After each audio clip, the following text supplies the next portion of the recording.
Hey everybody, it's James from the Mo2 Classics channel.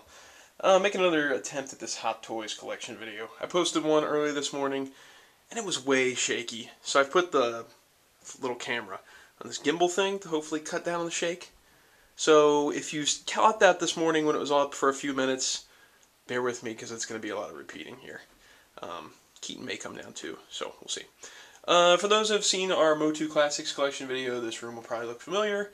It's where we used to keep our Mo2 Classics, but as that line has expanded and grown, I've realized that I can't keep affording to put all of those in detolf cases, especially when, even though I don't collect them as much anymore since all the Mattel problems, when larger figures like Granomir and stuff show up, I won't be able to fit them in cases. So, and as I collected more and more Hot Toys, I realized they have to be in cases because dust in those cloth outfits and the rubber on the Batman, just not going to work.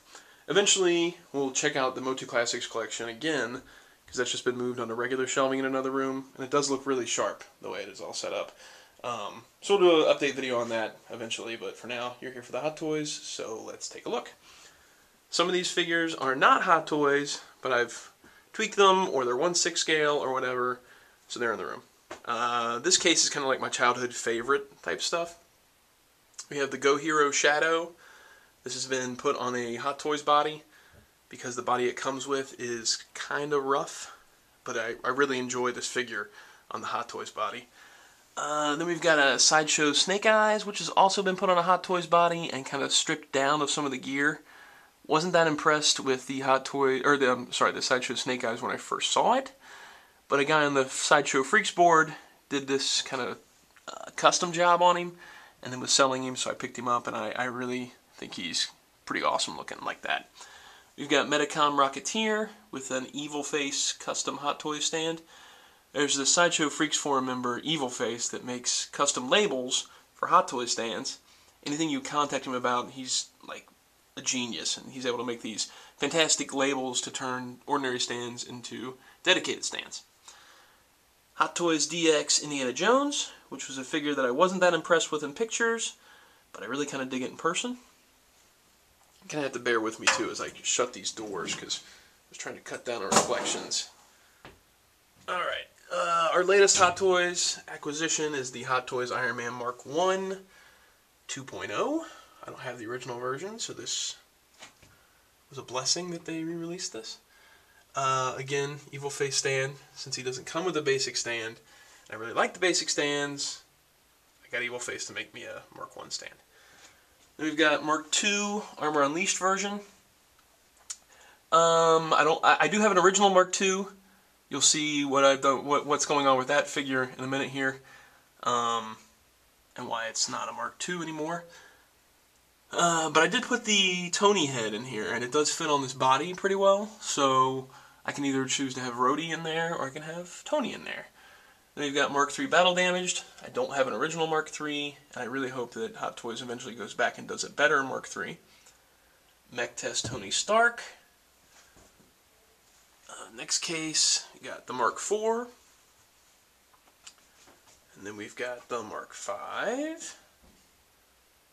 And there's my custom Tony Stark, which is, you know, just a Tony head, but it's been put on a Hot Toys True Type body. That was my phone getting a text message. I had to tweak the neck to get the neck so that it's not like sunk down into the body. And that's a men's suit from Hot Toys, the Jericho suit. Then I put all the extra kind of Iron Man stuff in this case, like the Mark II bust and the Arc Reactor trophy, the Battle Damaged Mark III head. Eventually I'll put that on Ironmonger's hand, the Mark V suitcase, and the Mark I hologram. Hi, Keaton. And then we've got the Suit Up Gantry. I wanted a figure to sit in the Suit Up Gantry all the time, and since the Secret Project doesn't have another home, he became the candidate for that. And I kind of like the way the gray and the yellow look together. It's kind of a nice contrast. I'll shut some of these cases as I go. Then we've got Mark VI. As you can see, I've got all the battle damage stuff on him. That's because I have the Avengers Mark VI in another case. Spoiler warning. War Machine. This is one that I really wanted when I saw this figure was coming out before I started collecting Hot Toys. I thought I might just get this War Machine, and he was going to be my original one. Oh, I got it. He was going to be my original Hot Toys purchase, but I was like, oh, I don't want to do that. I don't want to open a door. And as you can see, that door's been open. Then we've got Whiplash, who I got off eBay. And you can see some brown pants back there. The guy that I got him off eBay had already done custom orange pants for him. I guess the mod where you just bleach them or something. Man, he looks so much better with those orange pants. Then we've got Black Widow from Iron Man 2. Can't wait for the Avengers Black Widow since that figure isn't that great. We've got Captain America the First Avenger. Red Skull. Rescue Cap. And Johann Schmidt, which I bought an extra body and outfit off of eBay and just put the Johann Schmidt head on there. Hang on one sec, okay, buddy? Let the cat come down? And then we've got Thor from the Thor movie. Odin, which I think is one of the most underrated Hot Toys figures. There's that Mark II, which has been turned into Dr. Doom, thanks to a custom outfit, an evil face stand, and a custom head. We got a blank spot down there. Eventually Doom may move out, and those two bottom spots may be for Ironmonger. Then we've got Tobey Spidey. I much prefer the first two Spider-Man films to the new Spider-Man movie version, Andrew Garfield or whatever. I have that on pre-order, but I don't even know if I'll keep it because I much prefer Tobey's Spider-Man. Then we've got an unmasked Spider-Man. I bought this figure off of the Sideshow Freaks forum, and he had like a little stain thing on his outfit, which you really can't see, but it bugged the crap out of me. So I ended up cutting the mask off and using the head from the Black Spider-Man on here to just do an unmasked Spidey. So it all worked out in the end. And we've got Black Costume Spidey, which is a fantastic figure. I love the feel of this figure. He is really, really awesome. And then New Goblin down here, which I didn't really care for this movie that much, but I'm really glad I picked up this figure at a really great price because it is phenomenal. Okay, bear with me while I open up this other case. Okay, and here's the one that kind of pushed me over the edge when it came to Hot Toys. Well, Chris Reeve Superman was my first. This one's the one that made me pick up the Chris Reeve Superman. When they announced they were doing Keaton Batman, and you probably, if you've watched our Keaton Batman review, you know all this, but when this was announced, it was like, okay, I'm going to go back and pick up the Chris Reeve Superman. I'm going to get the Chris Reeve Superman because I know this is coming, and I'd love to have those two together, and he's a fantastic figure. I'm not quite done with the cape mod yet. The Sideshow Freaks forum, again, gives tips on doing a cape mod, because that is the only really major drawback about this figure, is the wired cape can sometimes be really tough to pose naturally. So there's a mod on there where you cut out the lining and the wires, and it lays a lot more naturally. I've cut out the lining and the wires, but I haven't trimmed it correctly yet and done like the coloring on the inside. But I'm already 10 times happier with the way it lays and sits. There's no more like messing around with it to get it to look really sharp. Jack Nicholson Joker, who is my second favorite Hot Toys. I don't know if I said that Keaton was my favorite, but it is. Then we've got a custom Tim Drake Robin from Mo at the Freaks Forums, along with the Evil Face base. And there's an unmodded Batman cape down there. We've got these empty black tables here awaiting the Batmobile. Hey, bud. Okay, on to this case. Chris Reeve Soups. And then we've got the Matty Collector Zod and Luthor, who's holding the exclusive from Superman. Now, those figures are not very good. They're obviously not Hot Toys quality. Oh, Superman is? Oh, yeah, he is. But I only paid $30 a piece for those at Ollie's, so I thought they were worth picking up for sure.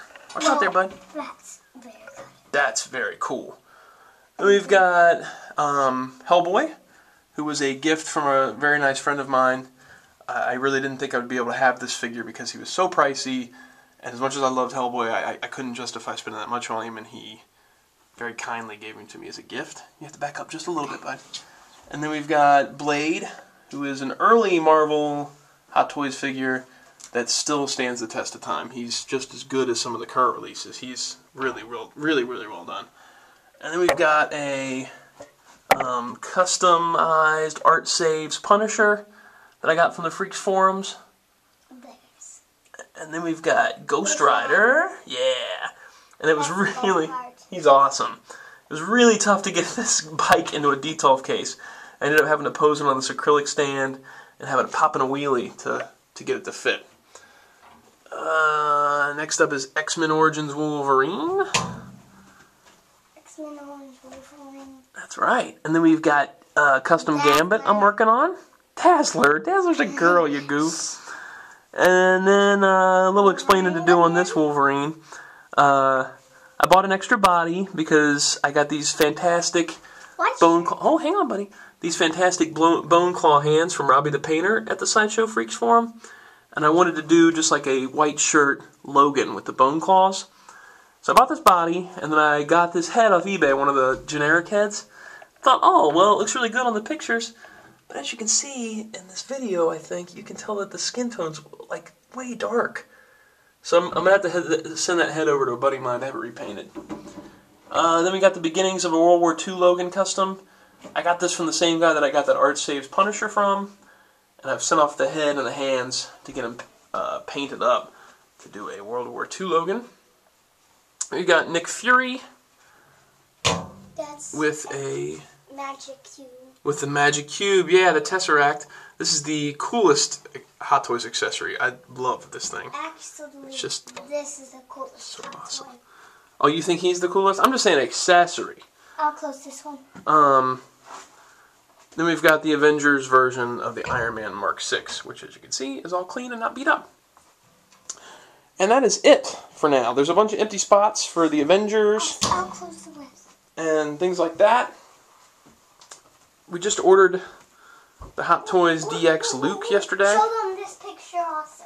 Okay. Here's a Spider-Man picture that Keaton wanted to show you, and a Captain America poster. And there's Keaton. And? So we just got we ordered the Hot Toys DX Luke yesterday, which was kind of one I was going back and forth about, but the value is just so great that I had to go ahead and grab him. So Hot Toys DX Luke should be on his way soon, followed by Hawkeye and then Ironmonger. So there's going to be a bunch coming up in the next few months, and I'll have to do an update video probably after Christmas sometime. But that's how it looks so far. Hope you guys enjoyed the look at it, and keep on buying them Hot Toys.